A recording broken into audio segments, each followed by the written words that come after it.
everybody. Welcome to a very special edition of Wrestling with the Future. I'm your host, Psychic Medium Angelo, joined by my co-host today, Mr. Marvelous, the movie maker himself, Mike Messier. Mikey, how you doing?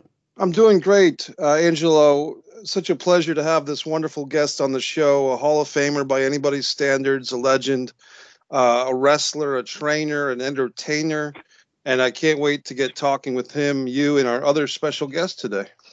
And I am also joined by a very dear friend from Ocala, Florida. He is a huge, and I mean with a capital huge, wrestling fan, especially in the days of Vince McMahon Sr., and he has followed our guest's career from day one. His name is Benny Scala. Benny, I'm just going to call you Big Ben. How you doing, Benny? That works. Actually from Newport Richie. Although Scala from Ocala rhymes, I kind of like that. Exactly. Well, gentlemen, we have an amazing guest today. Let's waste no time and get right into it. Our guest today is a multi-time tag team champion with both World Wrestling Federation and the original Worldwide Wrestling Federation, along with his tag team brother, his partner in crime, Lucious Johnny Valiant. He is also a mainstay of the National Wrestling Alliance, World Championship Wrestling, the AWA, you name it, this guy's been there.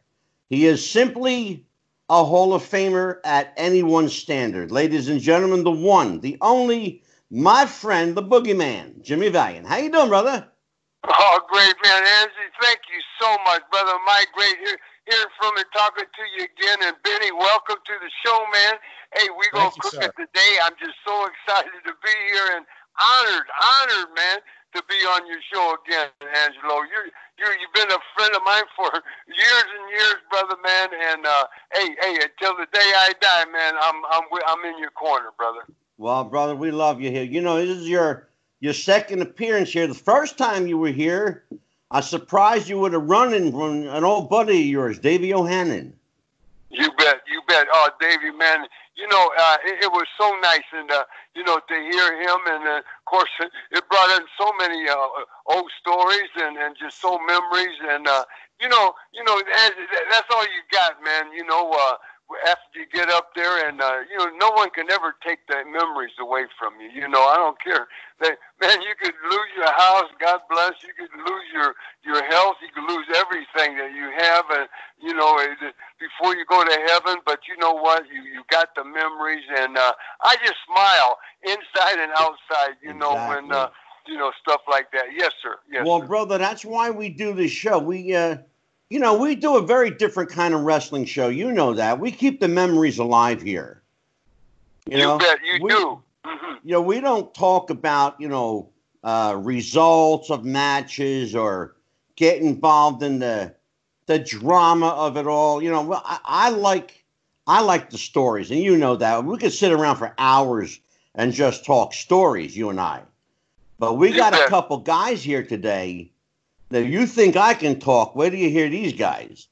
Well, I want to introduce him again. We have a gentleman, Boogie. He's a good friend of mine. He's a filmmaker, actor, writer, producer, director. His name's Mike Messier, and I'm going to start this off by letting Mike have at it with you. Mikey, you got the Boogeyman. Hi, handsome Jimmy. It's such an honor to be talking to you. And, you know, we've actually met twice in the past. There was Ken Spence was a promoter in Greensboro, North Carolina. He had 2 nights of shows, and I went to the first night as a fan, and the second night I was the ring announcer, and I got to ring announce for you. And I have this photograph from that era, which you'll see on the YouTube version of the show, but it's me, you, and a buddy of mine, and you had the full beard at the time. This was early 1995, so... But it was such a pleasure. Picture. Wow. Yeah, it was such a pleasure to ring announce for you. My very first ring announcing gig, I was ring announcing handsome Boogie Woogie man Jimmy Valiant in the main event. Yeah. And then 2013, I believe you were a featured guest at the New England Pro Wrestling Hall of Fame. So I also got to see you there because you did the meet and greets and everything with everybody. And But Jimmy, I kind of wanted to start off with a personal memory of seeing you wrestle live at the Jim Crockett Senior Memorial Cup 1987 in Baltimore. I believe you teamed with Lasertron, and that was such a festival of great wrestlers from the Jim Crockett promotions. Yourself, Raging Bull, and Rick Rude were there as a team. Of course, Dusty Nikita won the thing.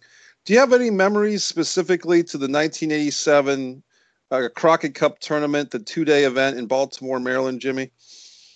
You know, I do. I really do. And hey, and it's great talking to you again, Michael. You know, and man, yeah, right there, it brought back so many memories. You know, of Ken Spence and you know, I you know, with him, you know, for years. You know, God bless him. And yes, and I do remember, you know, you were with the announcing, and I remember, you know, you're such a nice gentleman, and thank you for all that. But yeah, that night with the Crockett with Baltimore, and we had that 2-night. It was great. Dusty Rhodes, Steamboat, Wahoo, Piper, everybody, man, you know, was just there, and you know, it was for the Crockett Cup, and which was a real big deal, and of course, Lasertron, you know, which was Hector Guerrero, God bless him, and he was so excited because they just put that new gimmick on him, man, and he was just so excited, and you know, he's such a you know, of course, second generation, you know, his father and all his brothers, you know, and then now there's third, fourth generation of Guerreros, and Eddie was just a baby, you know, just a young boy, 4 or 5 years old. You know, I remember him. You know, they bring him to, you know, Hector and, you know, his brother Monto and all his brothers, you know. But anyway, I was just so pleased being partners with him because, you know, he was really special to me, and he had a great gimmick there, I'll tell you, you know, and he put that together, man, and they teamed us up, and you know, it was just something that the memories of that night and that 2-night deal, you know, was so big, you know. You know, all this was Dusty Rhodes, you know, came out of his head. In fact, that, you know, people don't know. You know, but I talk about it in my autobiography, Woo Mercy Daddy, you know, but, you know, Dusty, that was his child, you know, that came out was the Crockett Cup, and the Stampede, you know, also Battle Royal, and then also Bunkhouse Stampede. Yep. Yeah, Starcade, and hey, even the Boogeyman Jam '84, brother, that was all his. You know. Oh yeah. Oh man, you know, Dusty is it was so talented and so you know, who trained. You got to have a mentor, you know, and Eddie Graham was his mentor, and just like Dick the Bruiser was my mentor, and I had many mentors, but Dick started me out, but Eddie Graham, you know, he just you know, took him under his wing as so. Yes, sir. And so you know, all this was even the American bashes, you know, that we would have, you know, singing and big time, man. I mean, you know, he would bring in, you know, of course, David Allen Cole just about every year, but we go on the American, wrestling, and hey, but he brought George Jones on, man. He brought Waylon Jennings, and you know, so many super. You know what, Jimmy? You just brought up something important. You know, mentioning these celebrities. Now, a lot of people don't understand this, but you know, Dusty was ahead of his time in a lot of ways. You know, you never saw celebrities in wrestling before that. You know, a lot of people think that Vince McMahon started it with WrestleMania with Liberace and, you know, Muhammad Ali and people like that. But people don't realize that long before WrestleMania, Crockett's were, they were steeped in celebrity tradition. There were a lot of people, entertainers that were a part of that organization. Let me ask you a question, Boogie. Yes, talk about Dusty Rhodes. I know you wrestled against him, you wrestled with him and for him. He was considered a genius. What made him special? Well, to tell you the truth, I was just his buddy for just to start out. We both started together. Around the early mid '60s, and in fact, I was working for the Sheik Big Time Wrestling in Angelo in the late '90s. The late '60s, and in Detroit, and all of a sudden here comes Dick Murdoch and Dusty in from just two old wild East Texas Cowboys, and they went as the Outlaws. And this was their and they were wild as them, the Texas East Texas wind, man, and boy oh boy, but they did real good. Sputnik Monroe was there, and he was our mentor. We were just sucking up all the old what we could from he was a great interviewer, Sputnik, and that. But anyway, so I started out with Dusty, man, all the way back, in the '60s, and 50-something years we were together, and God bless, he's up there in the big ring in the sky, I'll see him someday. We all will, but what made him special, Angelo, was that he Dusty himself, man, had so much charisma. Not only, it just shine, man, in the ring, it was just unbelievable what that guy, and he was a big kid boy, and he was big all the way up, and I know he got sick there at the end, broke my heart and lost all that weight, God bless. But Dusty, he just lived it. It takes a certain a person to not only go and perform at night, 7 days a week, in the arenas, but then be at the office, man, at 9 o'clock in the morning, brother. And we're making these 400, 500, 600 mile trips, man. And I'm telling you, I couldn't do it. And another one, of course, was Superstar Billy Graham. Superstar Billy Dundee for Tennessee. He was that type that could do that, could book and wrestle every night too. Well, I gotta tell you, 24 hours a day. Yeah, man, 24 hours a day they lived it. And I gotta tell you something. Yes, sir. I don't know if you noticed, but Bill was on the show last week. Yeah, I heard it, man. I heard it, brother. I did. I heard all about it, and you bet. And he's coming back on again. Good. Well, I'll tell you what. While I got you here, yes, sir. I'm gonna.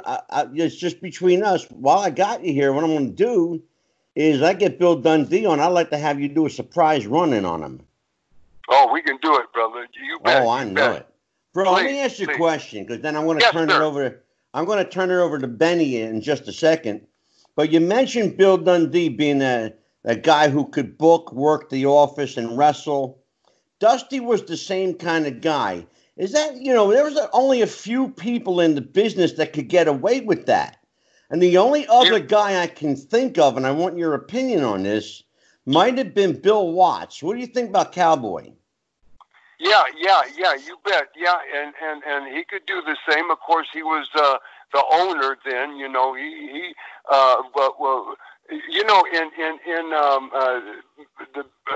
late '60s, '69 maybe it was. Vern Gagne sent me into Tulsa, and I was just getting going there too, and he said that himself and Bill and Von Erich, Fritz, they bought in to Leroy McGurk. Yeah, they bought in there, and Watts was going to start running it. So I was there right on at the beginning of that, and then from there I went on to Texas, and from then they sent me to New York in 70, 71, and that's where I got my original break in Handsome Jimmy, and the rest is history. But the thing is, Bill, he could do everything. Of course, he ended up, with the whole territory. Leroy, he bought everybody out, and it was his, and his right man that now he didn't work, but he did do the booking all up in the Louisiana, the other end. For Watts, was the Snakes Daddy, was one of the Kentuckians, was Grizzly. Grizzly Smith. Yeah, Grizz, you bet. And so but it just takes a certain a person that just can do that. I would be on the road with Dundee, and we would, in fact, I stayed with them, a few weeks, and I says, Willie, I don't know how you, I call him Willie, I don't know how you do this, man. We would get in at 3, 4 in the morning, of course, Tennessee territory, and I'd crash, we'd all crash. Brother, at 9 o'clock, he's over at Jared's house, and they're going through the book. I mean, every day, and he would run home, like whatever the trip it was. Say we had to go we're in Nashville now, so we had to go to Louisville. We had to leave, by 3. So he would run home by 1:30, 2 o'clock, and work out. Listen to this, man. He would work out, he'd eat, grab his bag, jump in the car, and would fly to Louisville, and then boom, work that shot, man, and then boom, drive all the way back to his house, and man, I'm dead. I'm just did that, worked out and ate, and hey, and I'm in bed, and boom, next morning, 8 o'clock, 9 o'clock, he's back there, and it just a few hours of sleep. And he would do that 5 days a week, and then the weekends, we'd work twice on Saturday because we had to be in Memphis TV on Saturday Live, and then we'd go to back to Well, I'm going to ask you later on in the interview. I'm going to ask you a lot of questions about that TV. We had Bill Dundee here, and he is smartening me up on a lot of stuff with that Memphis TV. We're going to get into that in a little bit. But before we do, Boogie, I want to turn it over to a super fan, a guy that's a first time on the show with us. He's a big Boogie fan, big Jimmy Valiant fan. And this is Benny Scala from Ocala. Go ahead, Benny. It's all yours, brother. Okay. Well, first of all, I'm good with the spoken word, but the words elude me as to how flattered and honored I am to be with you guys. You guys are all main eventers. I'm not even enhancement talent. I'm like the guy who puts the ring together. But the one thing, I have 2 things going for me. I have the gift of gab, and I have an absolute love of wrestling. You know how on Facebook people say in a relationship with so-and-so since, this date? I want to post mine in a relationship with wrestling since 1967. Which is when I saw my first match. So, and actually, Angela, I don't know if you even know this or not, but I work in Clearwater, Florida, which is about before COVID was about a 90-minute drive each way. So I was commuting about 17 hours a week. So I listened to a lot of wrestling podcasts, and I discovered yours. And the very first podcast I think I listened to of yours was with Jimmy Valiant. And there you go.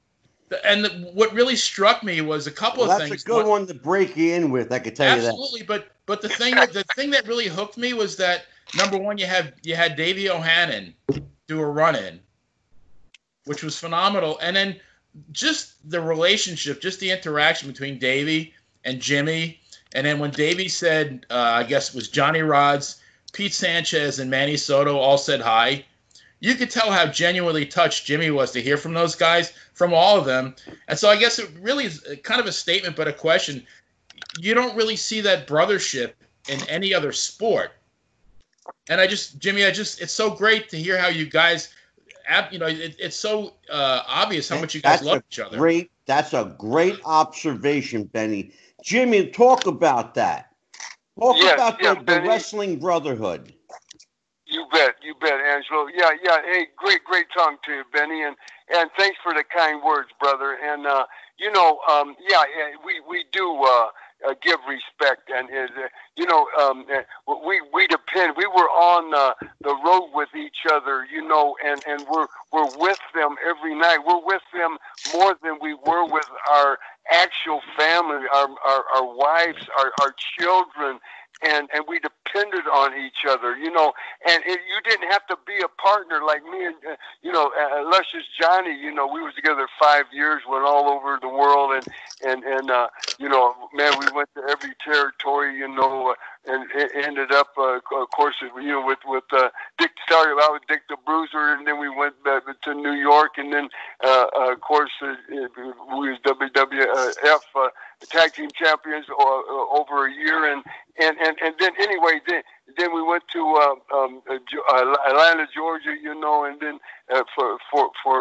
and then from there we went to Gagne's for Minneapolis, and from there we went to of course we went to Japan in between these shots, and then we ended up in San Francisco for Roy Shires, but anyway, me and him, of course, we were brothers, and we depended on each other, and this and that. But the whole the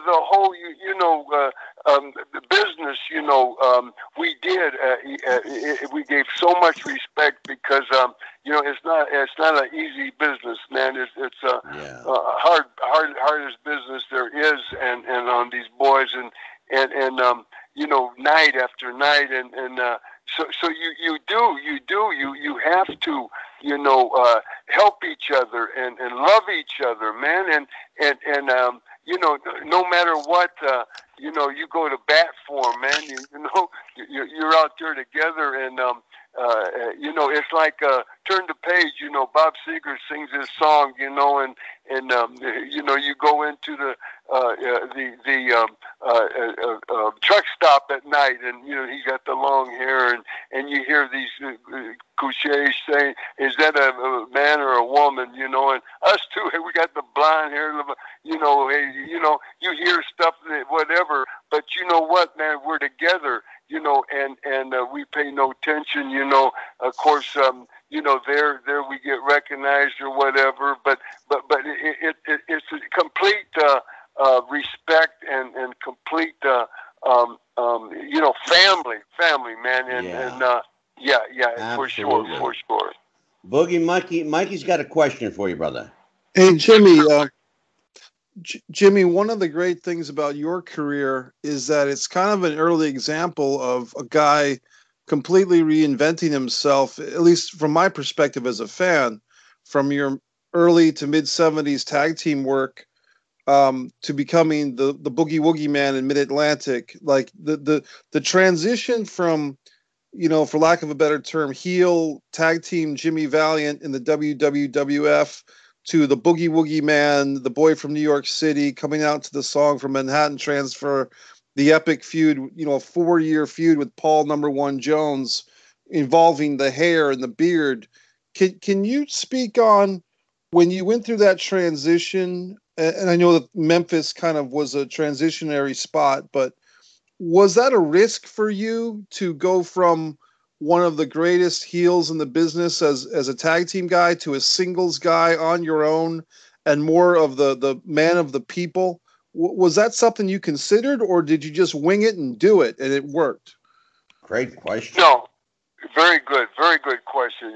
Yeah, Mike. And the whole deal was that when I came in, I was Handsome Jimmy and a heel, of course, half my career, and then when I came to Boogie Woogie Man, then I was a crowd pleaser for the other half of my career. But the thing was, how that happened was that I just got in with the Crockett's, just came in, and maybe 6 weeks, and they teamed me up with Valentine, and I was going as King James then. They changed my name. You know, wherever you go, you know, you got a boss, and it's just like when Dusty went to you know, with polka dots and everything, they call them maybe the American Dreamers, but it was a little different. They change your name, you change your gimmick or whatever. Yeah. They're your boss, you know. And so when I came in, man, I was established Handsome Jimmy, you know, and you know, all over the world, but they wanted King James, and hey, yes sir, man, and you know, this is how we do business, and you know, if you don't like it, you leave. But hey, I like it, and I was always that way. You know, I'm very easy to do business with, but the thing was there was that when I went in for that, we teamed up with Valentine. We wrestled that summer for like 6 weeks with Bad Leroy Brown and Ebony Diamond, which was The Rock's father, Rocky Johnson, under the hood, and we had a real good run there. But Lord Hayes was my manager, and I came out with the big robe and the crown and all that. But in 6 weeks, now I'm doing that, and then Jarrett calls and to Jim Crockett, and he says, "Could I have Handsome, you know, come in and for a Monday night shot in 2 weeks?" Because they got something, you know, that Lawler's going to bring me in as his partner, you know, against two big heels there that they jumped on him, and he needs a partner, and I was out of there for a while, and so they knew it'd draw. So when I went in, the Coliseum sold out that Monday, and I fly back the next morning, Tuesday. Every Tuesday we used to do interviews, and so I went straight to I got the first thing coming out of Memphis.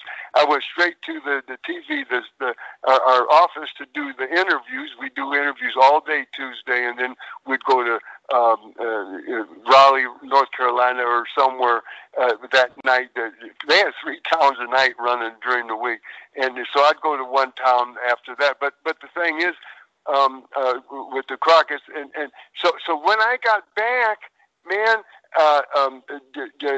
they were waiting at the door for me.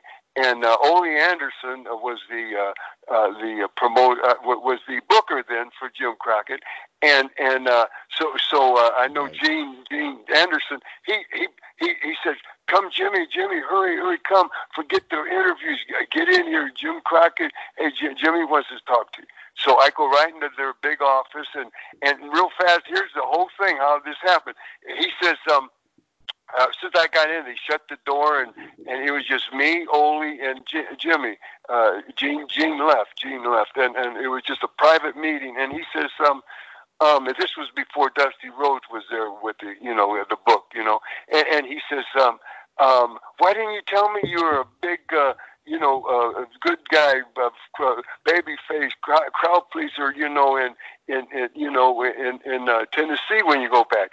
And I says, well, I didn't even say nothing, and I says, well, and he says, listen, he says, Jimmy,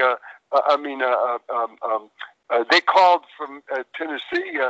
Jerry called that morning and says, can I have him back in 2 weeks for like a 3-week run, and on Monday nights because that's his baby, Memphis Coliseum, and then he says, well, what's going on? He said, well, he sold out. He sold the Memphis Coliseum out with Lawler, and blah blah blah. Oh, and he says, well, these guys are good guys. See, and I didn't change my just like Dick the Bruiser. He never changed his gimmick. He was just a rough, tough guy. Yeah. I'd pull hair. I'd hit him with chairs. I'd use a gimmick on people, and then I just asked the referees, hey, did you pull his hair? And I just asked the people, and they said no, he didn't. They lied for me. They just loved that. They loved me because I was going against the rough, tough heels, you know, and that I was a character, you know, and so that's how the Boogie Woogie Man. He says, you know, can you do that here? And I said, sure, I can do it. He says, well, Jared wants you for 3 weeks. I'm gonna give him to you for the whole 3 weeks, you know, and you just stay there. And all he said was, now we got to change your name, but we can't be Handsome Jimmy, it can't be King James. It's got to be something. And I said, how about the Boogie Woogie Man? Jimmy Valiant, just Boogie Woogie, and he looked at Jimmy and he said, yeah, sounds good.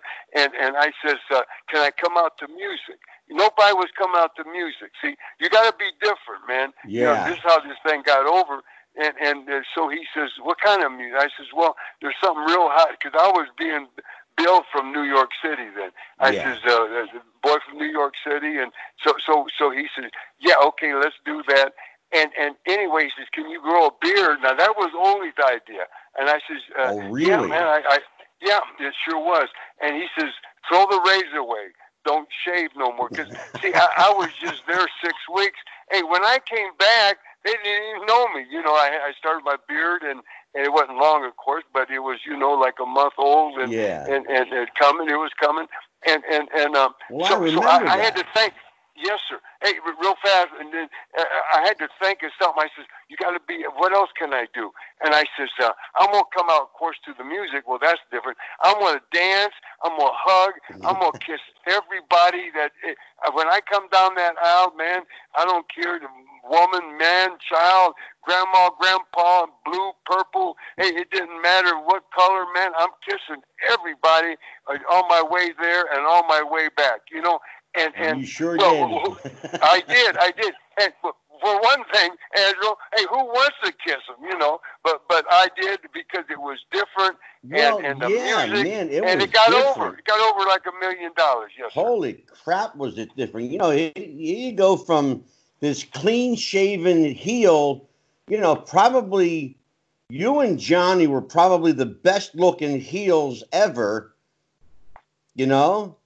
You go from this clean-shaven, you know, really pretty boy type. Yes, right. Good-looking heel, you know, and here you go, you ugly up your face with this big old bushy beard, and now you're over like Rover. You're kissing babies and hugging grandmoms, you know, and then people are loving you. And I heard something, and you got to tell me if this is true or whether I'm just, you know, if what I heard was malarkey.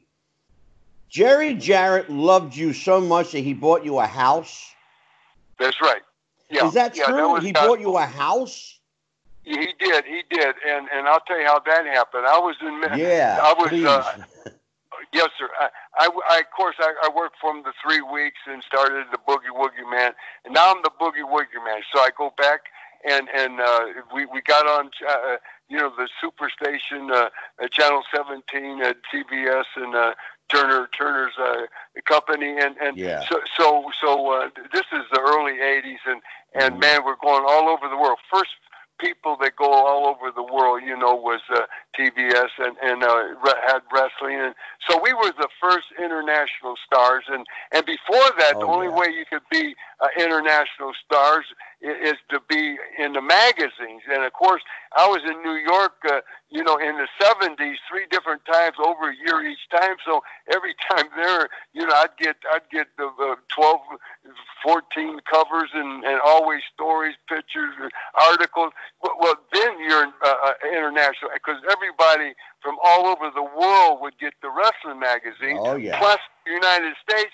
But now they do the cable. Man, it's better than the magazines. It's crazy. Yeah, it is. Did you have, Jimmy, did you have any idea how powerful that television was? Oh, man, yeah. Oh, brother, man. You know, it was. And I'll tell you how powerful and how explosion it was. And real fast, getting back to your thing, but I'm going to tell you this too. It is you know, you said, did he buy you a house? He bought me a house because every time he kept, asking for me. So Crockett would send me in for, a Memphis or Louisville, Evansville, and then fly me back in home, and then I'd work a month and do it again, whatever, 6 weeks. But then every time I'd go in there, he'd say, Handsome, he'd still call me Handsome, Jerry. He says, when you coming in here? And I says, man, Ben, I just hee-hawed around. Well, finally, I got tired of him asking me that. So I tell myself, next time he asks me that, I'm going to say, you buy me a house, and I'll come in, and I'll work for you, and to give me the title, you buy the thing, and so I said that, and he sort of laughed and chuckled, and he told he says, Hanson wants a house, to come in, man, bop, bop, bop. And brother, I went on back home, and they didn't say nothing. It was like 3 days later, man, they called and says, hey, I already got you coming back in 2 weeks, and when you come back in, he says, we're going to pick you up with the lawyer, and we're going to go buy you a house, and then you give your notice, bop, bop, bop, and work for us, and this and that. But he did. He bought me a house, and he moved me. The deal with, I was the first to get moved and get the house and whatever the deal was. But going back and to what was that other question you asked? Some about Angelo, you remember? Oh, about how powerful the television was. Television, yeah. I want to tell you that real fast, brother. It was so strong that once I was there, I stayed 6 months, and Dusty Rhodes. Now they would now Crockett's calling him. Can we have Boogie Woogie back here for a week or two at a time? See, every month. So I'm back there now, and now every time I get there, they corner me, Dusty and Jimmy, and Dusty's the booker then, and he says, hey, when you coming home, man? We want you back, So they had that TBS, and they wanted me on so bad because when I left, I didn't go back there, and it was a loss, and Turner and the people was writing in, where's the Boogie Woogie, man? We want to see Boogie from all over the world. Well, so they see that, and they wanted me back. So anyway, I made the deal. I come back in 6 months. So that's how powerful that TV. Oh my because God! it's all over. Oh my goodness, brother. Yeah, brother, that was nuts. Benny, you got questions for Boogie? Yeah, it's kind of a combination of the last two topics, but Jimmy, the very first turn I ever saw was when you turned on Chief Jay Strongbow. It had to be like around 1970 or 1971, and I was about 15 at the time, and I think you were Jimmy Valiant at the time. Very clean-shaven, short hair, very muscular, and I mean, I was a kid, and I thought, like, that really didn't happen. That had to be an accident. But I think shortly after that, I think you had the Grand Wizard as your manager. I'm a big baseball fan. And there's a term in baseball called a five-tool player. I think it's hit with power, run, field, throw. And to me, like, there's a four-tool wrestler. It's heel, babyface, single, tag team. And you just seem to seamlessly morph amongst all of them without any effort whatsoever. I know that some of the best heel turns I ever saw was one when you were actually in the Memphis studio with Jerry Lawler and Bill Dundee, and you turned heel right on the TV show, which I thought was epic. And then later on, I saw, I think it was Pez Whatley turned on you, and I think also Manny Fernandez turned on you at one point. So people take that for granted, but I think you did that probably better than anybody. And then the question I had was, I know you mentioned the Manhattan Transfer song, but there was also, I think, a song in Memphis called Son of a Gypsy that Jimmy Hart wrote. And I saw a video of you on stage, and you look like David Lee Roth with Van Halen. And I just want to know, like, did you enjoy that part as well, being on stage? Oh, you bet I did. This was before MTV, and Jimmy Hart, of course, he was part of the Gentrys when he was in high school. They went to high school in Memphis. Him and Lawler was in the same high school, but Jimmy was 2 years ahead of him, and they knew of each other, but they weren't buddies. But the thing is, Jimmy was so knowledgeable and about music, and so when Lawler broke his leg, Jared called me in, and I was the king of Memphis. I took his crown and bop, while he was laid up. He was really hurt bad. And so I was the king for the year that he healed, and then he came back, and of course, they stayed. Him and Dundee, they homesteaded there, and I would leave. I'd come in and out, and for 50 years, man, 40 years, and man, still going in, man. Lawler just called me before this all epidemic happened, and he had me booked for a casino with him and Dundee, and of course everything got canceled. They were going to fly me in, and we're going to wrestle at the casino, and then they'd put us up a couple of days, and then they'd fly me back home, but anyway, so I'm still going in, but all this was it just come natural, brother, man, to me, and again, this is all brain child, this is all whoever. Jerry Lawler, brother, what a booker, what a mind this man has, what a mind, I'm telling you. And hey, I've been with them, man. For the 40, 50 years, man. And we would be in either Tupelo, Mississippi, or Blytheville, Arkansas, on every Friday night, because Memphis TV ran that next morning. So they'd bring all the boys, no matter where you were in Tennessee territory, that Thursday night. Friday night, you would either be, and that's close to Memphis, like a couple hours out. So I would ride with the Calhoun, who was the referee there, and he would drive, and I'd be in the front seat, and Lawler would be in the back seat, and he was booking. Him and Jerry Jarrett would take the book 6 months each. Now they were partners there then at that time. So Lawler would do 6 months, and then Jarrett would do 6 months. So give each other breaks, and because that's really on your mind. And Lawler, now I'm sure he's thinking about what he's going to do all week, but you know what? We would get out of Tupelo or Blytheville, Arkansas, and on the way home, and we'd always ride. This is our daylight, because we ride all night. Many nights. Louisville to Memphis. That's 400 miles, man. But this is only a couple hours. So we'd stop.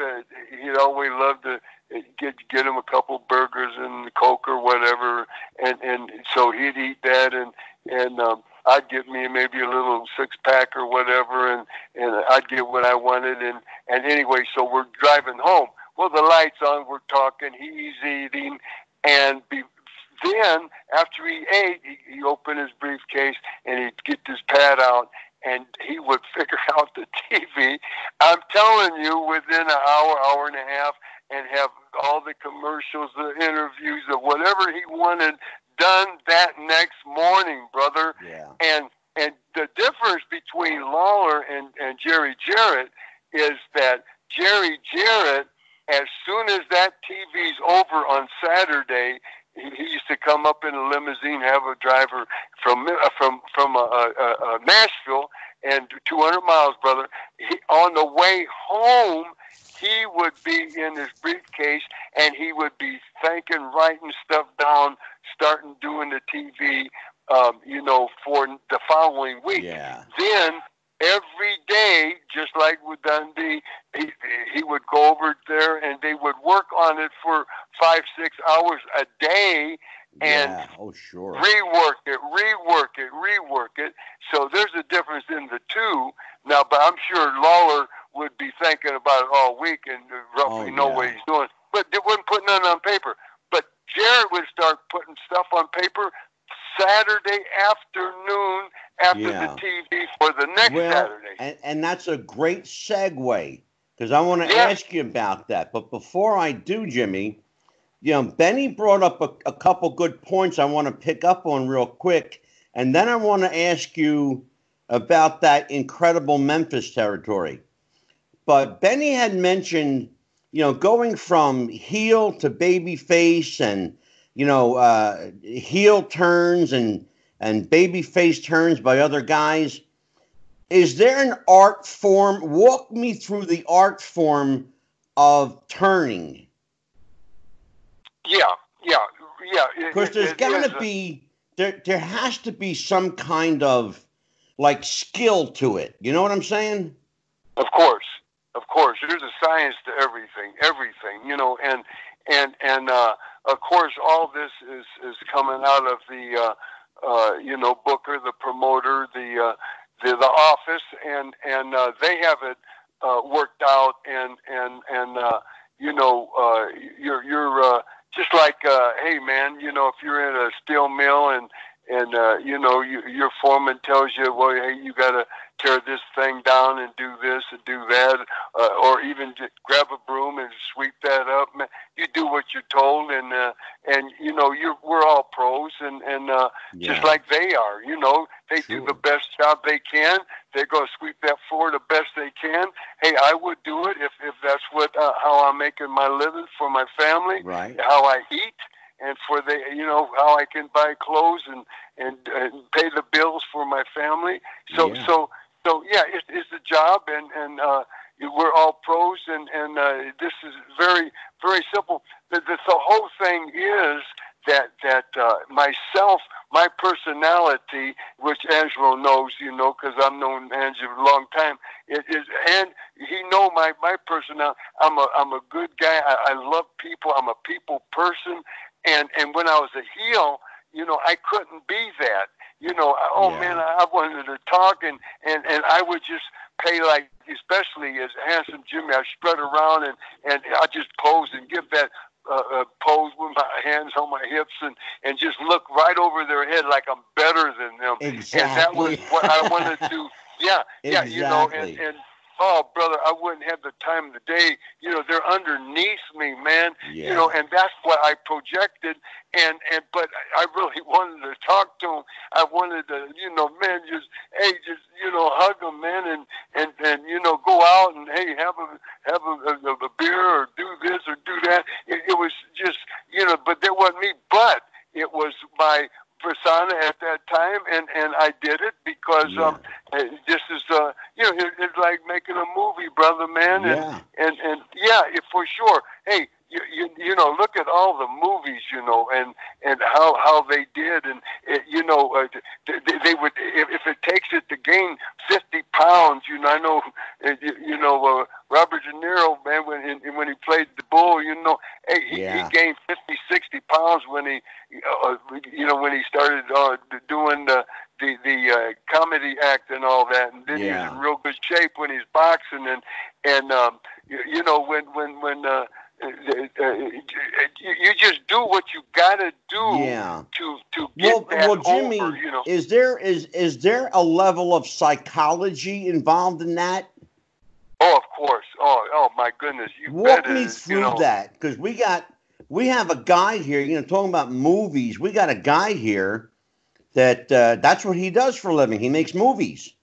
And, there's got to be some kind of psychology to that, turning from heel to baby face or from baby face to heel.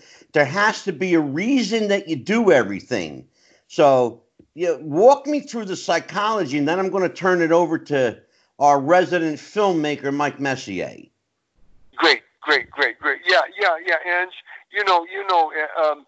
again, like I said, there's a science to everything, and psychology, to be able to get in that ring, man, either as a heel or a baby face, and it takes so many years to learn this.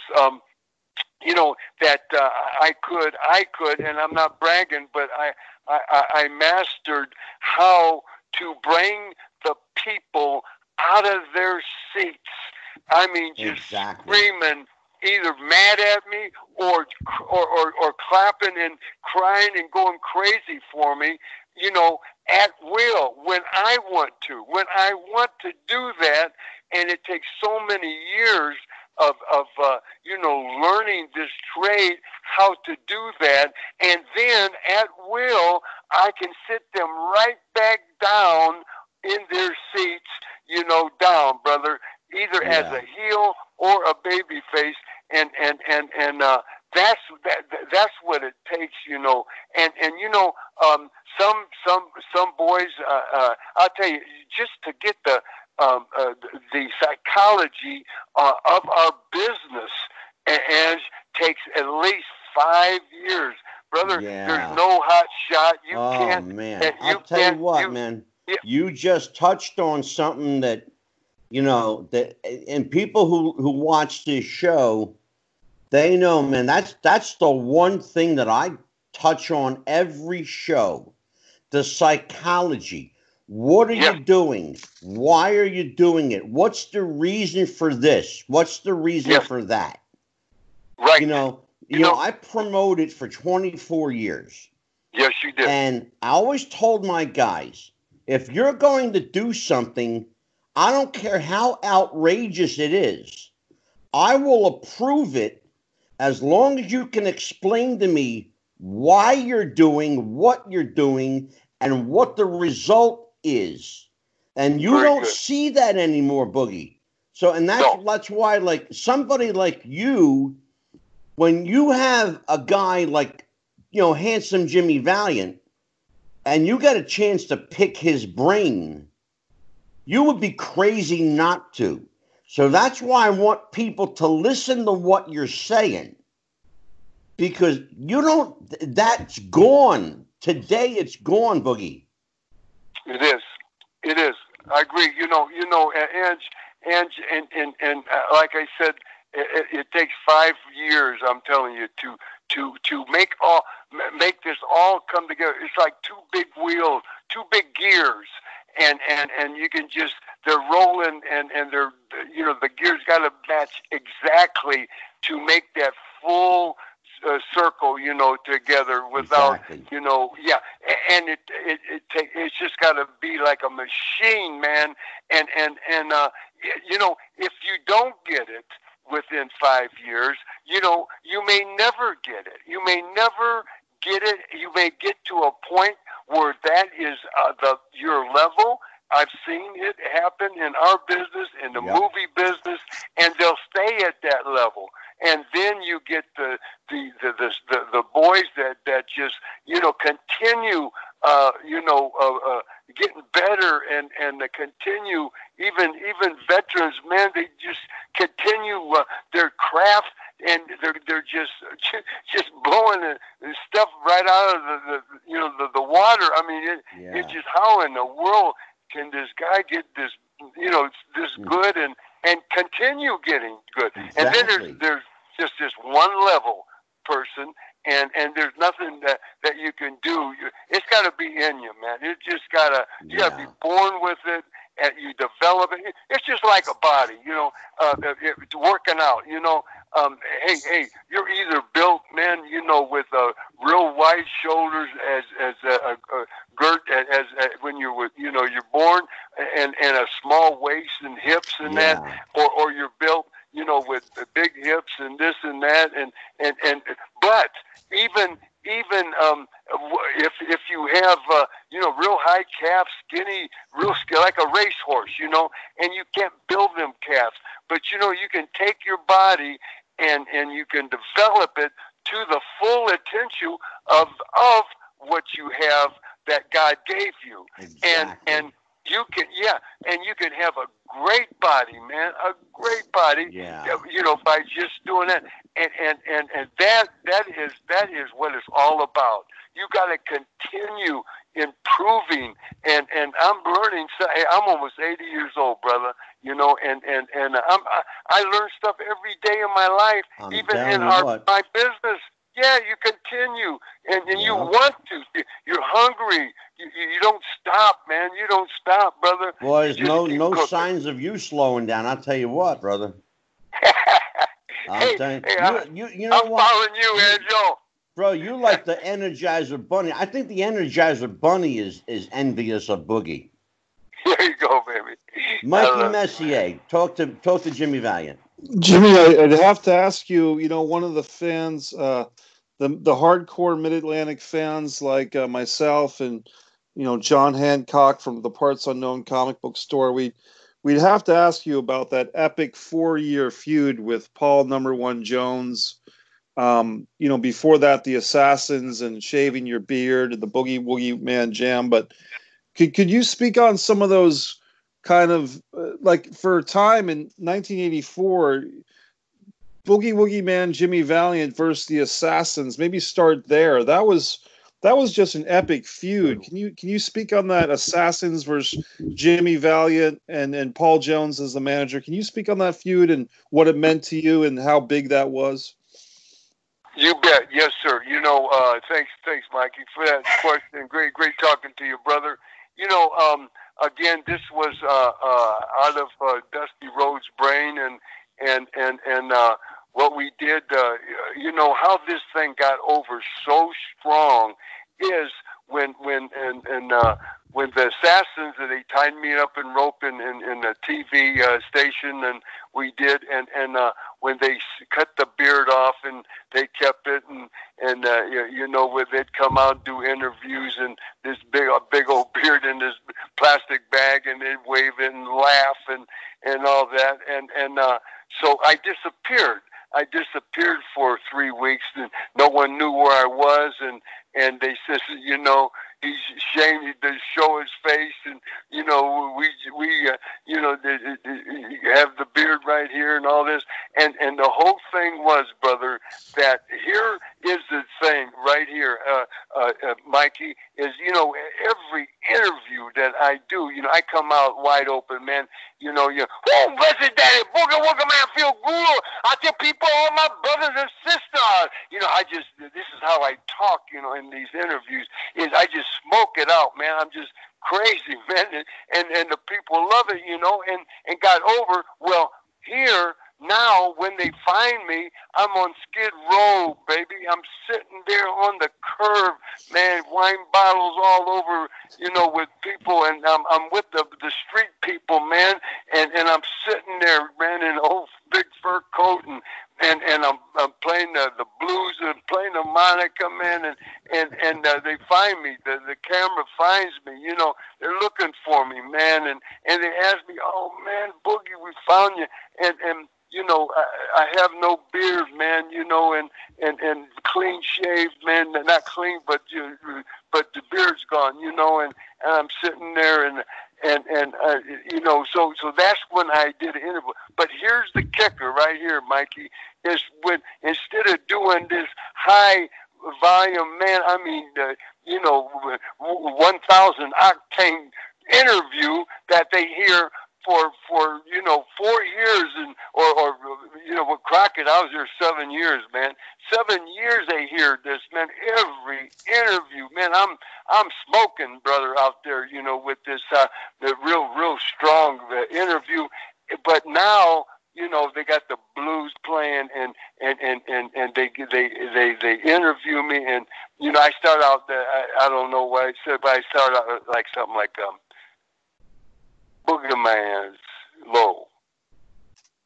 Boogie Man, low as you can go, And I say, what? But I'm talking like this. I'm talking real slow, real low, and the people, man, they're shocked. They have never heard me talk like that, slow and low, and they were so glad to see me. But oh man, they were just glued to the TV. Their eyes got big, and it did box office stuff, man. And I told him, I says, the Paul Jones, the assassin, they took something that belonged to me, Exactly. It was mine, and now I have nothing left to give, nothing else but the hair on my head, and I took my cowboy hat off or whatever I had on. I remember the interview sitting there on the curb, and I'd grab my hair, but I had real long blonde hair, and I'd pull it up, and I says, hey, I want one more shot, man, hey, an assassin, hey, if you win, you cut every head on my hair. You just take it all, man. And if I win, hey, I'm going to hold that mask in my right hand. So it was mask against hair. And the people had to see either me get shaved or who the assassin is. This was so hot. It was such a genius deal. And the kicker was that how I was talking, it was a shock. It was a shock. And so it was a serious thing. And then, I included the people, Angie, and I says, I want all my peoples, to jam the boxes, jam the to come, and I says, we will do this together. I remember Boogie that. Man Jam '84. I remember that, brother. It was red hot. It broke records. It did epic. box off. Epic. Everywhere we went. And you know what they call that? That's called psychology, people. There you go. That's called psychology. There you go. Boogie, I got Benny and I got questions for you about that amazing territory called Memphis. I'm going to start off by asking you. We had Bill Dundee on here last week, and Bill is, first of all, I could sit and listen to him and you for hours, okay? Yes, sir. I don't think I said 5 words the whole interview. Because all you got to do is say, hello, Bill, and he's off to the races. You bet he is. But that Memphis territory, they had 2 things going for it that were over like Rover. Number 1, they had Jerry Lawler. Mm-hmm. And number 2, they had Memphis Television. That television was absolutely incredible. They tell me, and you would know because you were there, but they tell me that Memphis Television, when wrestling was on in Memphis, nobody in town watched anything but wrestling. That's true. Every eyeball went to Channel 5. That's true.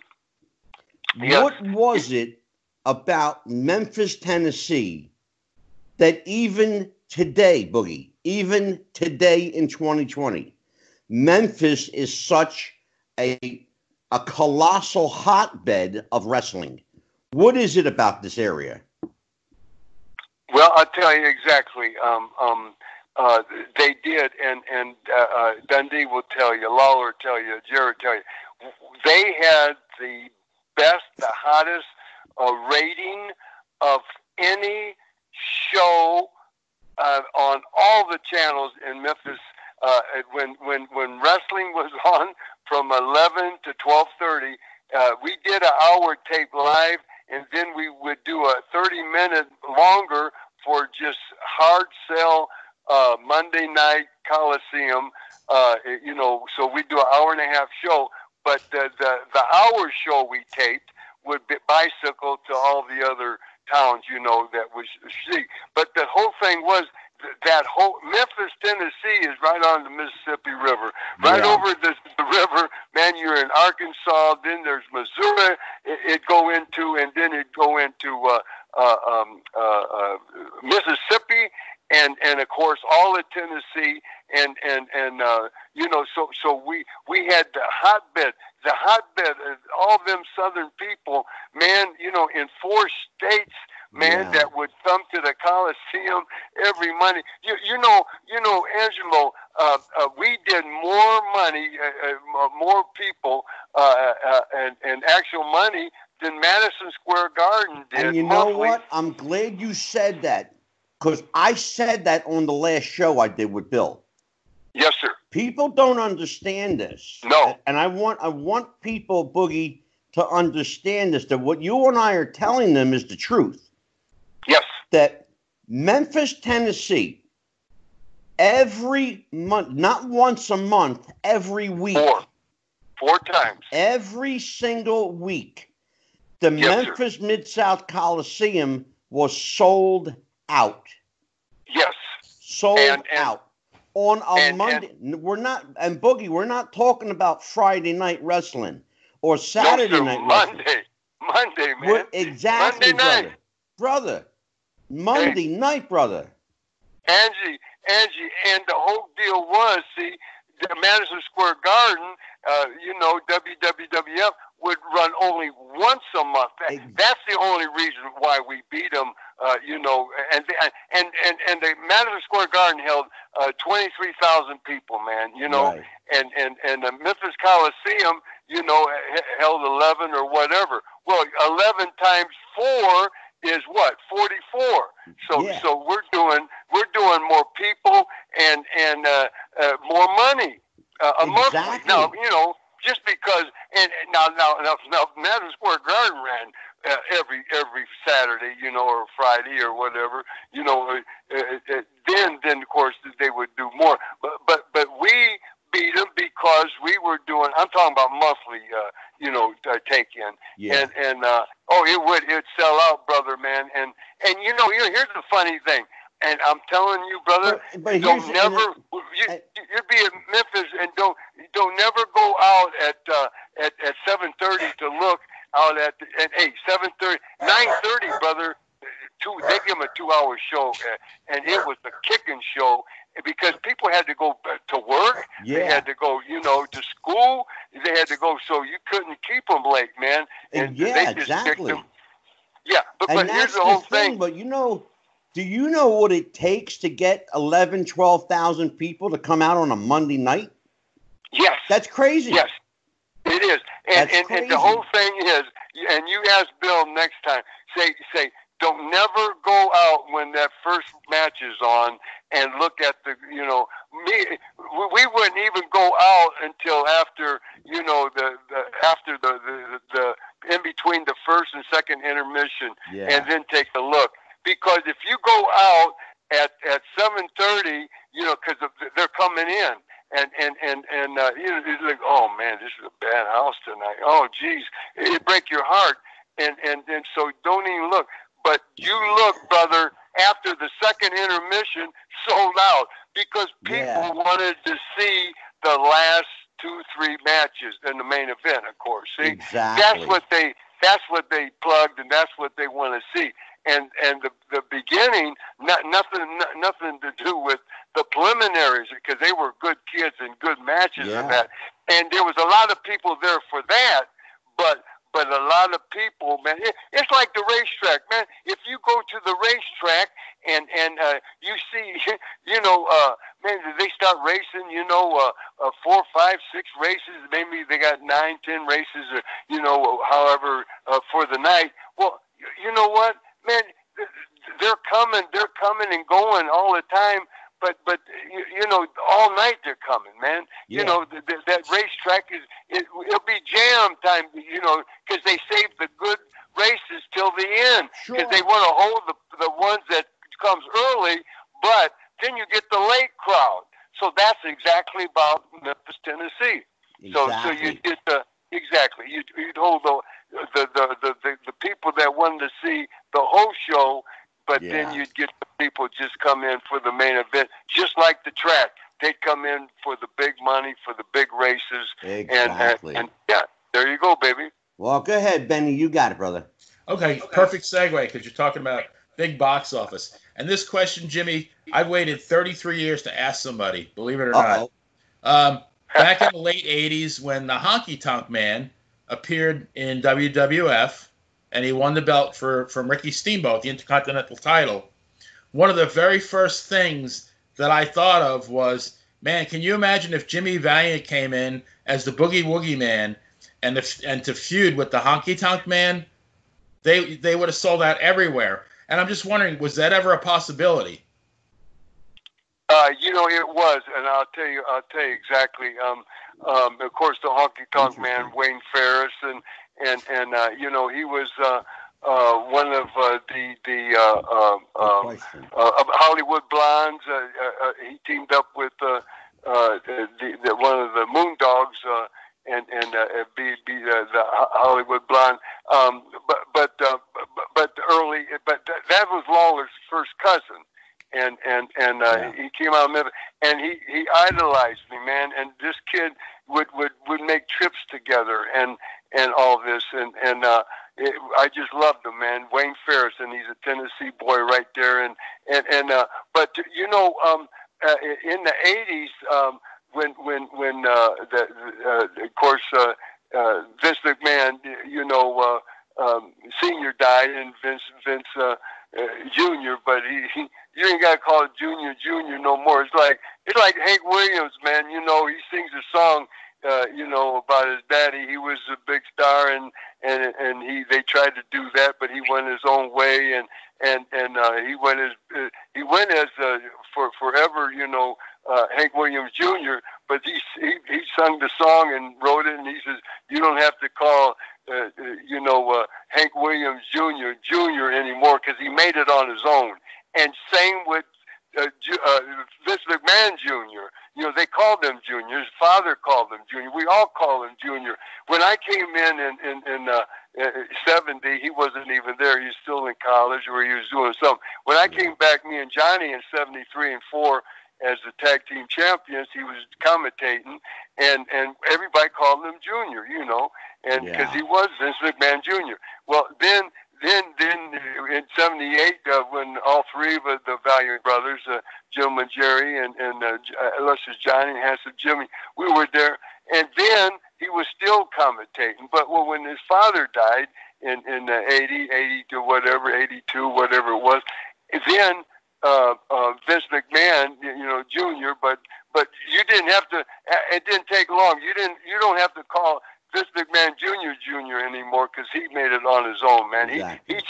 He just took over the whole world, man. God bless he sure him. did. And yeah, he did. And they inducted me and Johnny and Captain Lou in '96 for the WWE Hall of Fame, and I thank him so much. I'm so honored. But the thing is that he did call me, and Benny, and he called me to come in, and that was possibly around that time, and there was many reasons why I didn't. One thing was that I just got back from leaving 6 months, going to Lawler when they bought, and to Jared when they bought me the house, and then I just came back, and I just signed a 3-year contract with the Crockett's. So I was I couldn't leave. I was binded, by this contract, and so but he did. He called, and so I couldn't leave. But otherwise I would have, and I think it was possibly around that time. And I would just love to work with Wayne Ferris, man. Yeah. And I'll tell you what, man. You know what, Jimmy? He's a guy that I don't think he gets the credit that he deserves. He's really one of the most underrated guys, performer-wise. He really is. He deserved, I think a lot more than what he got. You bet. You bet. I do. What we're going to do right now is something little different. We're actually going to take a look at a match. So, yeah, I'm going to ask Mikey and Benny to hang in there with me a second, because we're going to take a look at this match here, and we're going to do a little live commentary. This is Handsome Jimmy versus Dusty Rhodes at Madison Square Garden. Wow. There we go. It's two of the most charismatic. Oh, yeah. Okay, great. two of the most charismatic individuals in the sport at different times, two of the most popular guys. But I have to say that at this juncture, Dusty Rhodes is kind of coming in maybe from a loan from Eddie Graham to Madison Square Garden, possibly a talent trade with someone like Andre the Giant from Vince McMahon Sr. And Dusty's the kind of guest baby face against the resident heel, handsome Jimmy Valiant. I'm watching here, Jimmy, is the way you're selling to Dusty. Right. It's amazing. And that's Vince McMahon Jr. commentating. That's when, he was commentating. And so that must have been in 78-ish or 9 or 79 probably. 1979. Madison Square Garden. There you go. And I was just getting ready to leave and Dusty, they would bring him in from Florida. He was the booker for Eddie Graham, which was right, that what he said, and they would trade talent, Dusty, brother, man, he had. And it's amazing because you guys haven't even touched yet, and you're selling like you're beating the hell out of each other. There you go, man. There you see, it's all psychology, just like you talked about, and it's all charisma. Yeah. It's all, and we, the people were going crazy, man. Oh my God. Because we could. Mm-hmm. It's nuts. I mean, here you got 20,000 people, probably 25,000 people at the Garden. Right. Or whatever it is there, but the place is packed. You got it's still out. Nothing fancy. Two guys wearing black tights. You got Boogie's got his long flowing blonde hair. You just had the white beard just starting to grow. And here Dusty just pats you on the ass. Yeah. Jimmy, so easy, brother. I think you were one of the first people that actually put stuff on the back of their tights. And the people don't, they're just into it, and they hated me and loved Dusty, and it was like taking candy from a baby. It can be like Angelo. A match can be like pulling teeth, man, or it can be like taking candy from a baby. Yeah. It can be so easy, or you can make it so difficult. Someone can, but the two pros and two guys that really respect and like each other, brother, man. Hey, it's so much fun, and people don't know. They're just into it. And they just enjoying themselves, getting their money's worth, baby. Absolutely. They come back. Oh, yeah. Go ahead, Benny. No, I said I think Jimmy was a trendsetter. Jimmy was the first guy that I saw that had writing on his trunks. And I think when he first turned heel, he would have like first class on the back of his trunks, and then he would have like sweet, and then a picture of a heart on his jacket. Saying that you're the first guy that he ever saw that had writing on the back of his trunks. Yeah, it's true. I started, and I would think of stuff, like what was hot, Star Wars came out with that big, the first. So I put Star Wars on the back of my, my trunks, and I just think of stuff, and then I had some trunks on the back on the back end, and I'd put Kiss My, you know what I mean? Yeah, I just think of stuff, and I'd have it in, sewed on or embroidered or whatever, stars down there, or I'd put whatever. Yeah. And you see, you got to be different. Like I said, when I started with the Boogie Man, start kissing and dancing and hugging and all that, and come out to music. And I was one of the first to come out to music too. Yeah. I don't take credit, but the Grand Wizard, as someone mentioned earlier in the show, when I turned on Strongbow, which was a real hot deal, and then they were getting me ready for Morales. Pedro, God bless we just lost them, and God bless them. But they was getting ready for shots for him, the world champion. And the thing was with Strongbow, when that happened, it was just a natural thing. People just oh man, the hottest. He was number 2 next to Bruno, man. Crazy, number 2. Yeah, babyface, man, the hottest thing ever. And then we were partners for 6 months, and when I turned on him, it was that hot. Yeah.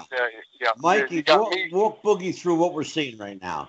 Well, we're seeing Jimmy corner Dusty Rhodes in the corner of the ring, so to speak, and pounding on his head. And Dusty has mounted in a defensive position. Dusty is kind of in the corner with one leg over the top rope as Jimmy kind of chokes.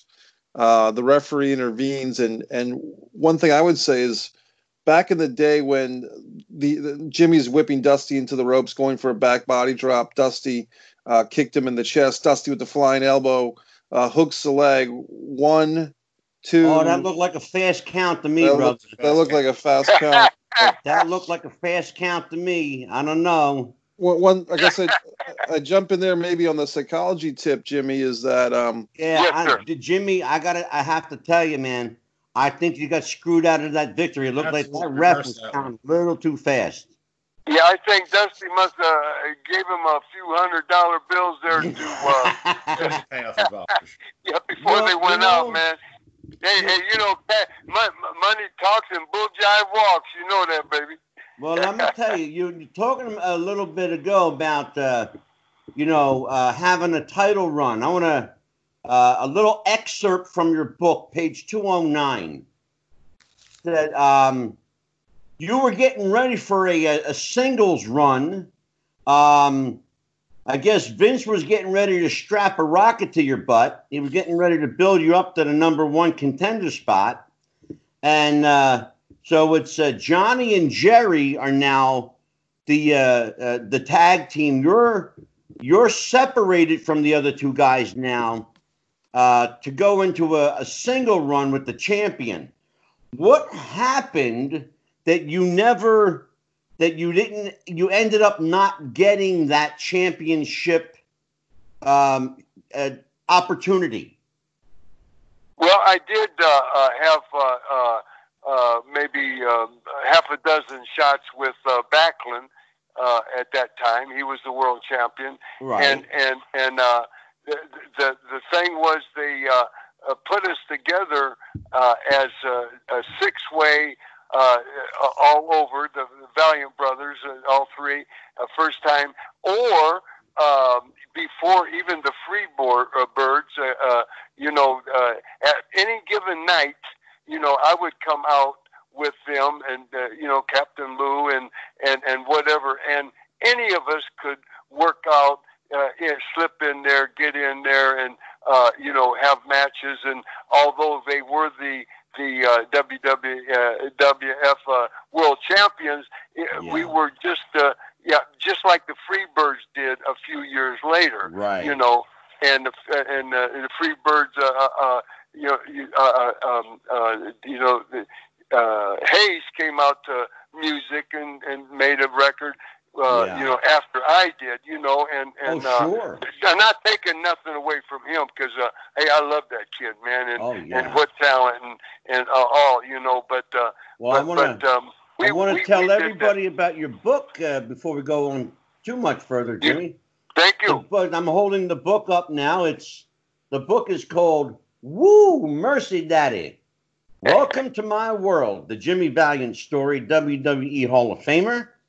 And I am always grateful to Jimmy every time I promote his book because I am on page 564 of yes, Boogie's sir, book, you are. And I appreciate that mention. You bet. So now I'm immortalized in print alongside the greats like Bruno and Pedro and Bob Backlund and of course all the legends that you've worked with and against over the years. But I want everybody to know that it's still available. You can get it directly from Jimmy Valiant himself. And just email me. It's jimmyvaliant@outlook.com. Is that right, Jimmy? That's right. Thank you. And you can also get it on jimmyvaliant.weebly.com. That's jimmyvaliant.weebly.com. And you can go there for everything Jimmy Valiant. It's all available there. I wanted to make sure to get that in because, sometimes I get so wrapped up doing the interview, I forget to promote the product and the website. Oh, yeah. Or you can go to Angel, hey, baby, what's the book on Amazon? Or you go Amazon. They sell it on Amazon. So just look up, wrestling book on Amazon, Jimmy Valiant. Beautiful. Or eBay, and our website. Yes, sir. Terrific. And now, if they go to jimmyvaliant.weebly.com, you have all the links on your website for Amazon and eBay and all. You have all the links there, right, Jimmy? I do on that. Yeah, jimmyvaliant.weebly.com. There's 2 dots in there. Yeah, or Jimmy Valiant at outlook.com. And so they just go to jimmyvaliant.weebly.com and they can get your email, send for your book. They can buy it right there. Everything Jimmy Valiant. You bet. Right on jimmyvaliant.weebly.com. Now, Mike Messier, go ahead, brother. Well, Jimmy, it's just an honor to talk with you today. One thing I was going to say about that Dusty Rhodes match, how Dusty kind of mounted the turnbuckle. It was so that the people in the cheap seats, so to speak, or in the less expensive seats in the arena could see what was going on. Because back in the day, the wrestlers were really playing to the arena crowd, perhaps more so than the TV audience. And Jimmy, just as a veteran of so many years of the wrestling business, have you seen an evolution of the way that the performers, the wrestlers, compete, difference from the live arena to the TV TV audience is what I'm asking. Yeah. Sure. Yeah.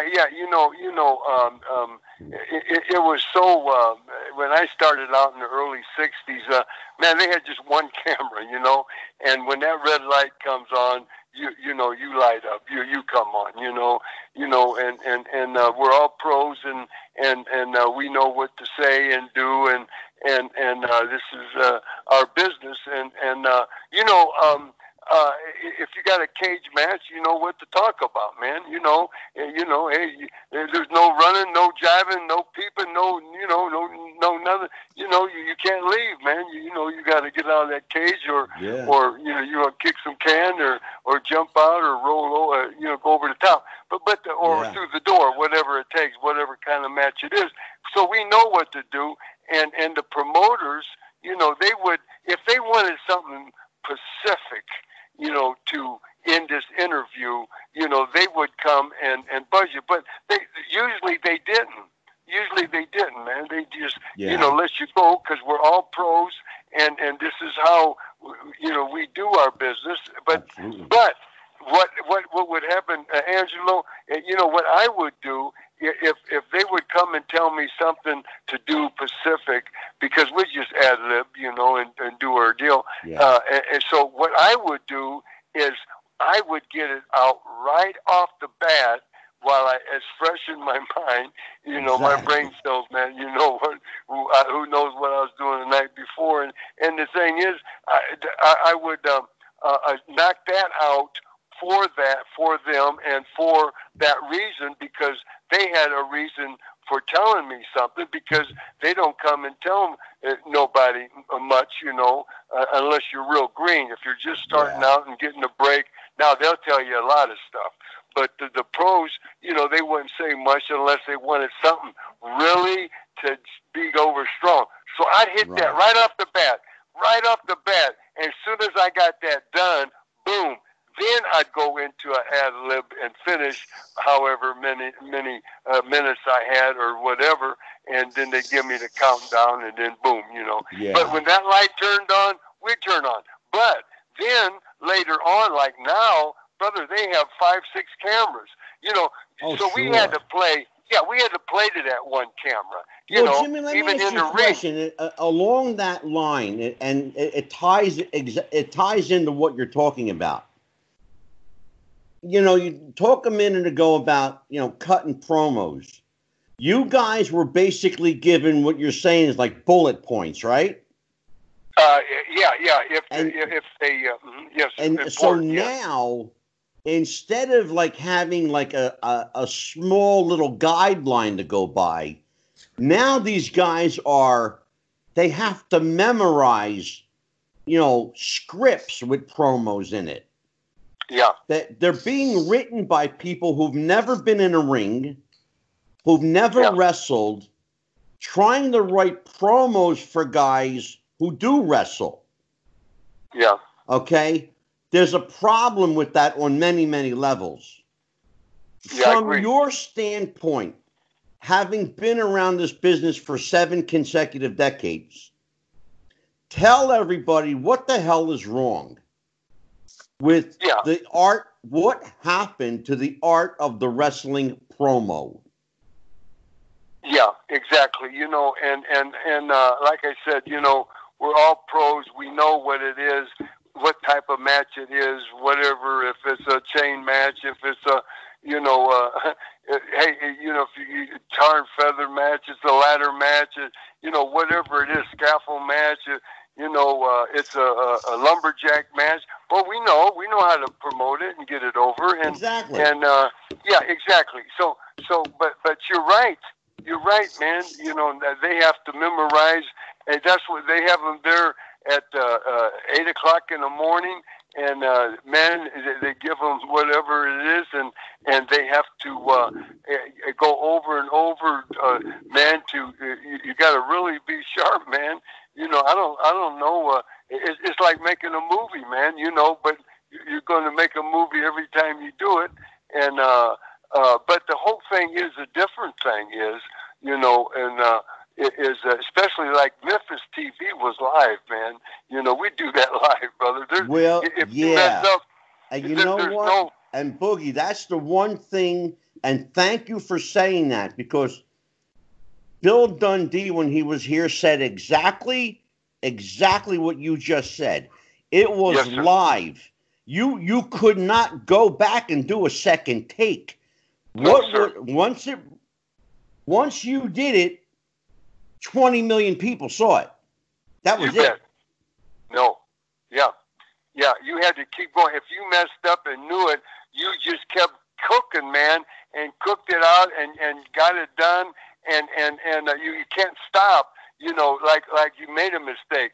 You play like, hey, that's what you meant to say. In other words, you just had to keep going, and so it's not like a movie. They will have you do walk from here to the door, and you turn around and say, hey, good night, my man. See you tomorrow, brother, or whatever. They would have you walk and say that one line, maybe 15 takes, and then, they got it all, and he had enough, and then they go to another, short segment. Exactly. And you would do that 15 times. And then when they look at all, they take the best one, or they do it till they think they got one, and all that other just ends up on the floor, and if it's no good, they just cut it out altogether. But the thing is, us, brother, hey, it's a one-time take, like interviews or whatever.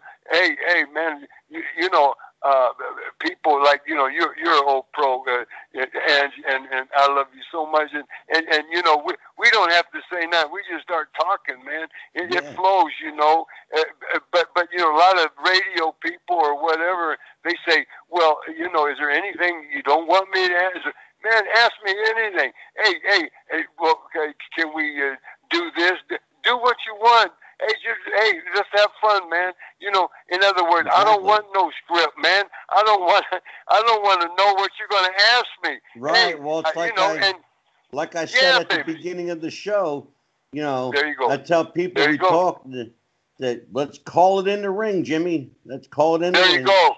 See that? Now you know it, brother. And that's you were such a good promoter, man. So you knew your boys, and you had it together, man. And I always enjoyed working with you. And you're the best. And Benny, you got go the best ahead and radio. talk to Boogie, Benny. Go ahead, brother. Okay, and this kind of goes along with what you guys were talking about. So I don't really, and Angelo and I have discussed this. I don't really watch much of the current product for a variety of reasons, and one of them is the lack of managers. Managers, it's a lost art. When I first started watching, I guess it was in late '67. I'm trying to jog my memory here. I think they had Wild Red Berry, Homer Odell, and I'm trying to think of the other guy. Wild Red Berry, Homer Odell, and there was one other one. Bobby Davis was the other one. Oh, Bobby Davis, was the manager of Buddy Rogers. When Jimmy, I think if memory serves me right, you worked with Bobby Heenan, the Grand Wizard, and Lou Albano. But what struck me about you was you were the first heel wrestler that I thought really didn't need a manager because you were so good talking on your own. A lot of the guys that, back in the day, they needed that manager because they really weren't as adept on the mic as you were. So did you prefer working with a manager or flying solo? Yeah, it didn't matter. Benny, it's so cool because I was so easy, and I'm easy today. And me and my wife, Angel, God bless her, I just love her so much. And we've been together 30 years, and we've never had a argument. And I tell people that. And I talk about my book, and Angelo knows. And they say, "Oh, come on, Boogie, that ain't right. I mean, that can't be." And I said, "It is, brother, man." I said, I ain't got time for that, man, because I'm real easy, she's easy, and we just give each other space, brother, and we just do our thing, man, and do it together, it's so cool. So that's the difference, It is your personality, your Benny. What was that question, that thing again there? Manager. Was asking about managers. And did you prefer a manager? Did you prefer without a manager? Gotcha. Okay, that's what I mean. See, I'm so easy that wherever I went, that they wanted to give me a manager. Great, man. Yeah. I do what I'm told, and that's why, I worked all the great characters, and I did all this without brown nosing and trying to, I just do my job the best I could.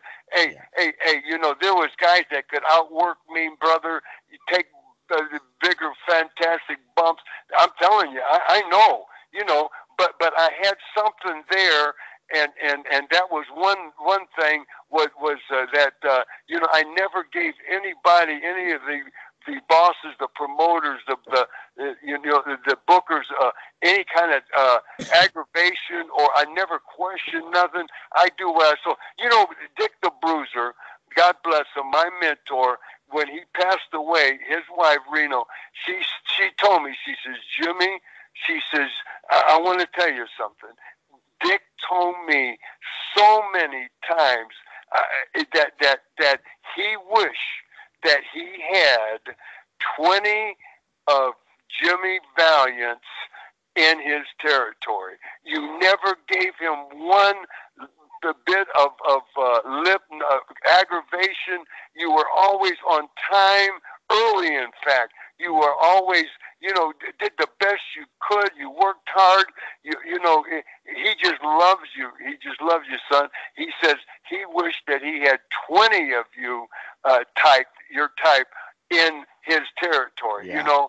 And so there, Benny. If they want me with the manager, hey, it's their decision. They're my boss. They're feeding me. They're paying my check. They're doing it, see? And if they didn't want me, and even then I talked, but let them talk, let them get their thing over and get me over, and then I just stand there and look cocky and, whatever. And Boogie, Benny mentioned a couple names there that Mike Messier wants to pick up on. He mentioned, of course, the Grand Wizard, Ernie Roth, Lou Albano, Fred Blassie, Bobby Davis, Bobby You know, Heenan. great managers like that. Bobby Heenan. Go ahead, Mikey. Talk to Boogie about the managers. Well, Jimmy Valiant. I mean, it makes me think of when I was a kid. The Big Three. They were called the Big Three: Captain Lou Albano, Classy Freddie Blassie, and the Grand Wizard. And the debate was who is the best evil manager of the WWF. Do you have any vote on that, Jimmy, from your perspective? All three of them were great. Two of them managed me. Blassie never did manage me, but Grand Wizard, of course, and then he sold my contract when I brought Johnny back in to Captain Lou Albano, and then we had Captain the third time I came in, I started out with Bobby Heenan for Bruiser, and it was just I was so fortunate to have the best managers ever. I'm telling you, in our business, and even the short time Alfred, Lord Alfred Hayes. Oh yeah. Oh, what a great manager. There's another name you don't hear anymore, Boogie. Lord Alfred Hayes. Yep. You bet, and it was just a blessing to be part of that era, and now there is no managers hardly, I know. I think, yeah, mm-hmm. and it's one of the lost, Yeah, we things of talked our about business. that on the show the other night. It really is, like you just said, a lost art form, and there are guys now. Very few people are the total package. Very few people can talk and look good and work. Back in your day, you had to, like we talked about on the first show that we did, you had to be able to do everything. You bet. Now, these guys now, I think, are spoiled because they don't have to do anything but work. Yeah. Because all their words are scripted for them. But I'm going to put you on the spot. And you and I never talked about this, but I'm going to put you on the spot. Give me a Captain Lou Albano story that you could tell on the air. Mm-hmm. That's clean. Okay. Okay. We, me and Johnny, Vince McMahon, Senior, God bless him. He had us booked for the Joe Franklin show, and Joe had his own TV. You bet the best, man. TV. Yeah, I worked for Joe Franklin. He was my boss. Oh, he was? Oh, yeah, great, I worked for Joe Franklin. I was his talent coordinator. Oh, God bless you, man. And God bless me is right. Yeah, I know. So Captain Lou, it was a real nice day, and his show was on at 10 to 11, and during the week in New York. And so we stayed at the Edison Hotel, at all the boys did. And so we was going to meet downstairs at 9 because they wanted us there at 10, and we started the show started live at 11.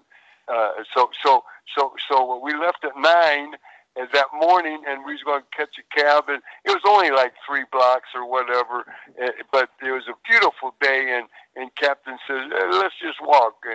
So here's the Valiant brothers walking down Manhattan, man, to the Franklin show, to his TV studio, and out there we got blonde hair. I'm like 250, and Johnny's 260. Captain Lou's 320, with black hair, and he's got rubber bands stuck through his cheeks, and here we got the big blonde hair, and people can, God bless, walk over people that's laying in the sidewalks, whatever, and they don't know if they're dead or what. They just walk over. They don't even pay any attention to nothing. But brother, we turn heads, And Captain always carries his little. He's got a little handbag satchel and one of them little green Samsonite suitcases, and the only thing he had in there was a fifth of Fleshman whiskey, man, and bourbon whiskey, and a machete. and that's what he carried. I'm telling you, every day. Yep. And so now this is 9 o'clock in the morning. So every stoplight, we stop at, at the block, and we're waiting or what. He would open that up, and he'd take that fifth, and he'd drink it like a quart of beer. He'd go. That's how he could do it.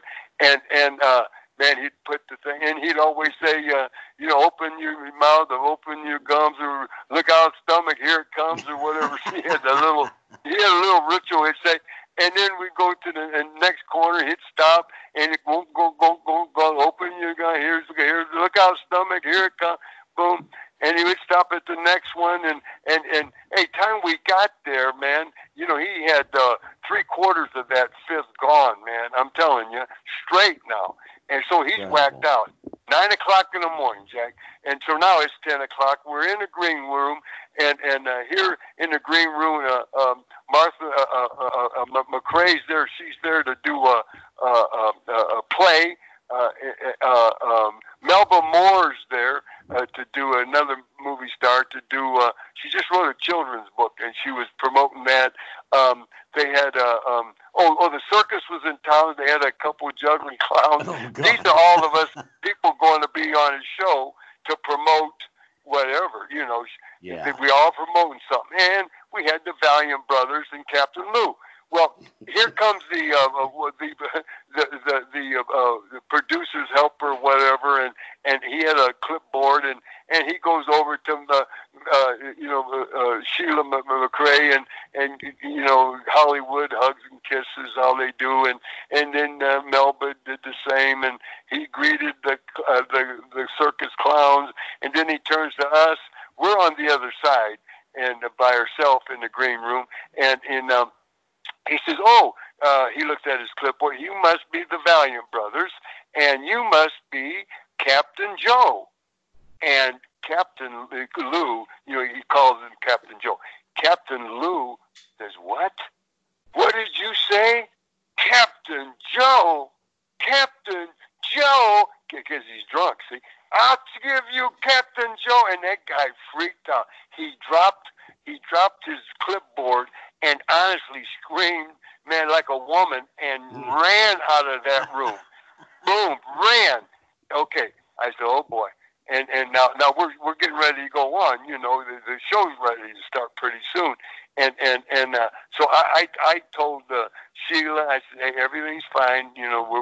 We take care of our own, which we did, and then in about 15 minutes till 11, here comes another guy, and he comes over to us, and he says, can I talk to the Valiant brothers? And he talks to me and John. He says, Joe Franklin says that you all can come on, but Captain Lou, he'd rather for him just stay in the green room. And I said, well, let me talk it over with Captain, and so we all got our heads together real fast, and Lou. Because I says, Lou, it's your call. We're walking, or because we're together. That's how we took care of each other. And he says, no, you got to go, because he calls Vince McMahon the old man. He said, oh no, the old man, he'll fire me. He'll get mad. I know. No. You guys go. So I said, you sure? Yep.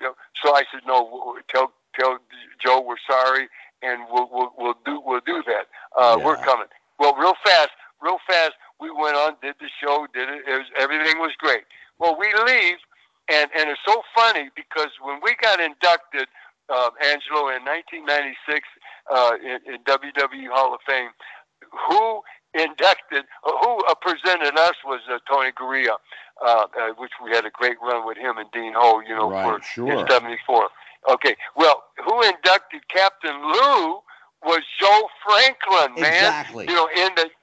And Joe was there to promote his book.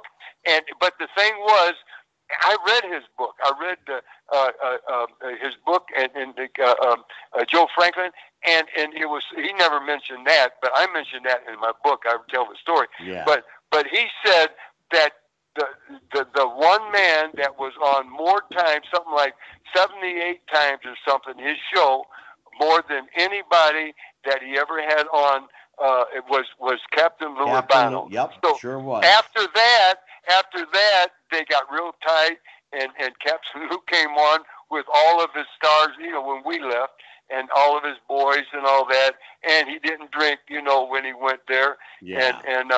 Yeah. So that just shows you, man. It's so funny, how things work out. You know what I mean? Well, I'll tell you what, brother. We could go on, for another 2-3 hours, but I got to let you go. Oh, God bless you. Thank you so much for joining us on the show. Boogie, I love you. I appreciate you. So on behalf of Mike and Benny, I thank you, and I'll touch base with you tomorrow. I'll give you a call tomorrow. Thank you, sir. God bless you all, man. You got it, my friend. Man, God bless you. WWE Hall of Famer, the one and only Handsome Jimmy, the Boogie Woogie Man Valiant, everybody. Jimmy, thank you so much. You are a welcome guest here anytime. Anytime you want. Thank you, sir. Thank you, Boogie. Talk to you tomorrow. Give my best to Miss Angel. I sure will. Thank you, Thank Angelo. you, brother. Thank you, sir. Love you, man. Thanks, Jimmy. All right. Amazing. How about that, fellas? Well, he's a great guy. So, Benny, your first time out with us. What do you think, kid? I loved it. It was like Christmas, Easter, and 4th of July for me. Beautiful. Now I don't have to buy you nothing. No. Absolutely not. Beautiful. Mikey. It's such a pleasure to talk to think, kid? Well, that was a really good interview, I thought. He's what comes to mind with Jimmy Valiant is just young at heart. I mean, this guy sounds like he's 25 years old. And he never stops, man. Yeah. And he's 79 years old. I guess I would have liked to have maybe in a follow-up just ask him, is he still training wrestlers there in Virginia, Angelo? What's the status? Yeah, Boogie's wrestling camp. Okay, so everyone... BWC? He'll be back again. Yeah, BWC, yeah. He'll be back again for sure.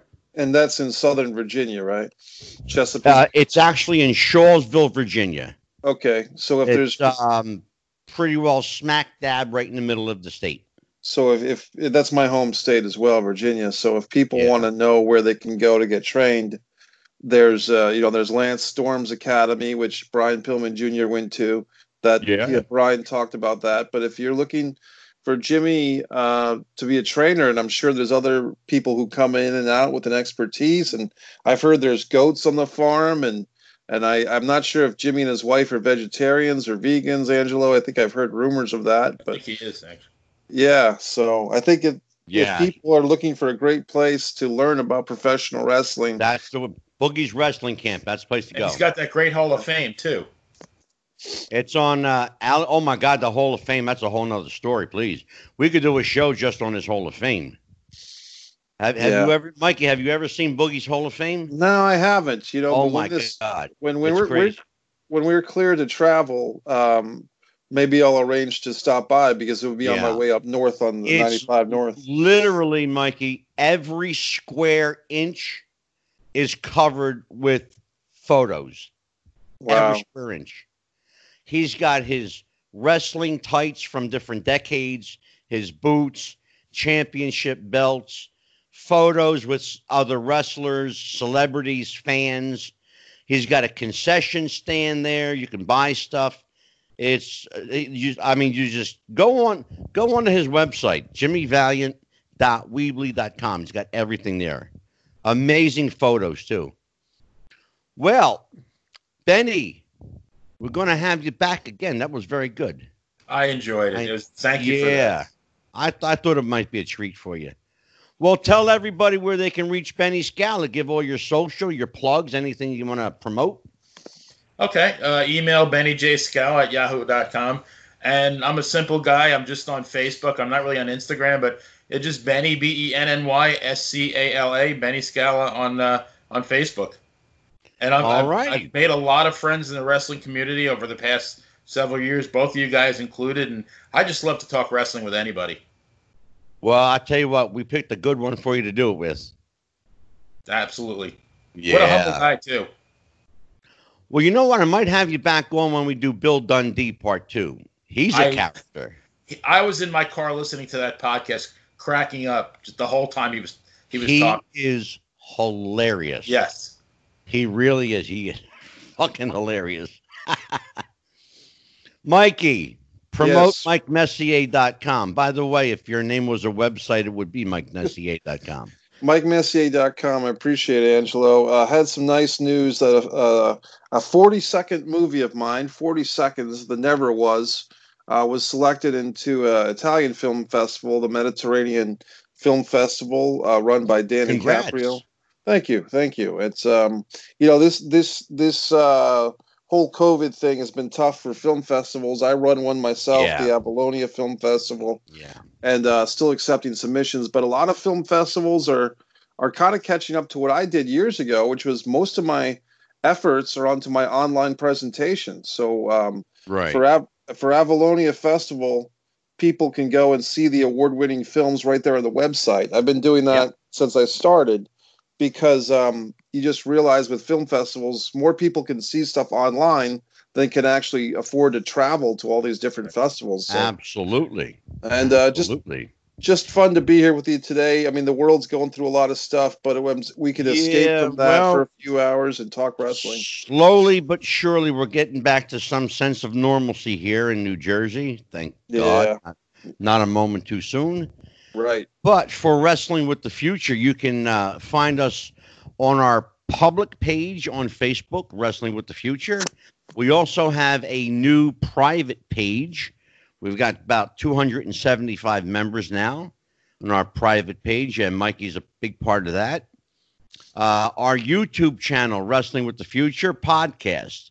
So make sure you type in Wrestling with the Future Podcast on YouTube, and our station will pop right up. Twitter, it's at Wrestling Future, no G, at Wrestling Future. If you've got questions, comments, or show suggestions, send us an email at wrestling with, I'll get it right. Hold on, Teeth. wrestlingwiththefuture@gmail.com, and we answer everything that comes in. So if it takes us a little bit, just bear with us. So on behalf of Benny Scala from Ocala, Mr. Marvelous, the movie maker himself, Mike Messier, I am your host, Psychic Medium Angelo. Thank you, everybody. Tune in again. Our next guest will be the incomparable female wrestler, Joyce Grable. Until then, happy wrestling. We'll see you next time. Bye-bye.